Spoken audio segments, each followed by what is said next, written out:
விஜய் அவர்கள் ஏதோ corner பண்றதுக்கா police தகுந்த பாதுகாப்பு கொடுக்கலையோங்கிற மாதிரி ஒரு கேள்வி. போலீஸ் தரமாட்டாங்க, எப்படி தருவாங்க? போலீஸ் பாதுகாப்பு தரத்துக்கு நிறைய விஷயம் இருக்குங்க. இங்க முதலமைச்சருடைய நேற்று ஏதாவது ஒரு அசம்பாவிதம் நடந்திருந்தால், நேற்று போலீஸ் பாதுகாப்புங்கிறது அவர் போலீஸ் லைன்ல நிக்க சொல்ல, நம்ம முதல்வர் அவர்களுக்கு இருக்கிற மாதிரி இல்லை.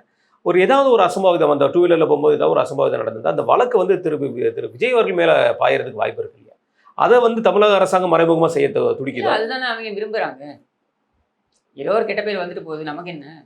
போலீஸ் பாதுகாப்பு எதுக்கெல்லாம் கொடுக்கப்படுது? இதே விஜயோடைய பீஸ்ட் படம் வந்தது. போலீஸ் பாதுகாப்பு ஃபர்ஸ்ட் டே ஃபர்ஸ்ட் ஷோ என்ன? ஃபர்ஸ்ட் டே ஃபர்ஸ்ட் தியேட்டர் பாதுகாப்பு கொடுக்குறது அப்படிங்க. ஃபர்ஸ்ட் டே ஃபர்ஸ்ட் ஷோக்கு முதலமைச்சருடைய பேரன் யார்? அந்த வின்பநிதின்னு அவன் அவன் ஃப்ரெண்ட்ஸோட வரானான்.